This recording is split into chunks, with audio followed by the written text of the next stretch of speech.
The US dollar remains in a demand and continues to trade near its two-month high. Investors' interest in the United States currency is still high amid the expectations that the Federal Reserve will keep the key rate at the high levels longer than anticipated earlier. Almost every macroeconomic report from the United States proves that the local economy is stable and can withstand a period of high rates.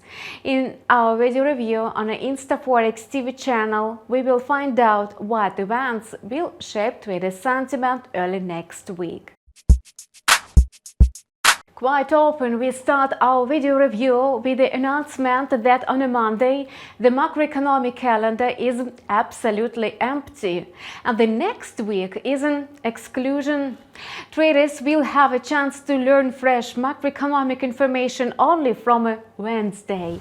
However, on Tuesday, investors may pay attention to news from Switzerland. The dollar-franc pair is not very popular among traders, and it correlates with the gold prices. However, traders may react to news from this country amid the absence of other information. According to the forecast, the expected report is likely to be quite positive. Thus, the country's GDP may grow by 0.1%.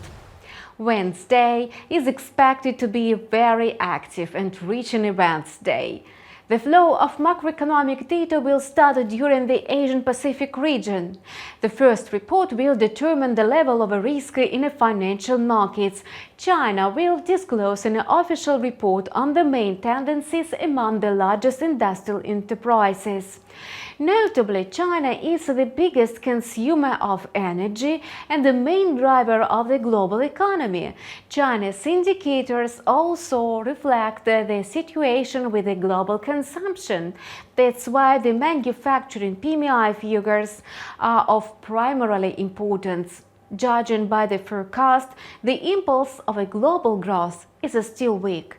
In this light, traders may prefer safer assets. Japan will also issue a report on the consumer sector. The indicator is rising, thus reflecting a recovery process after a long-lasting pandemic. This is an absolutely positive factor. Against this backdrop, the yen will get additional support thanks to its safe haven status and internal factors. During the European session, Germany will disclose preliminary estimates on the inflation growth for May. It seems that the ECB's key interest rate hike is showing its effectiveness. However, investors will hardly start buying the euro.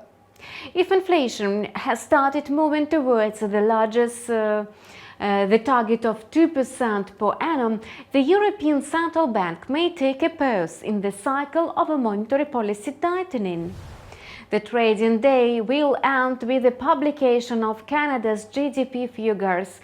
In the previous quarter, economists reported stagnation, that is a zero rise.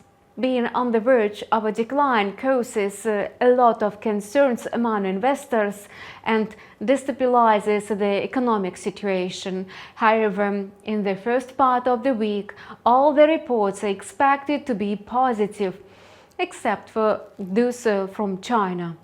Thus, in Canada, GDP may increase by 0.5% in the first quarter, and this news will allow investors to continue putting money in the Canadian assets. How we're going to be in the short term in financial markets, we will definitely tell you in our news releases. Subscribe to the channel and follow news with us, and see you soon.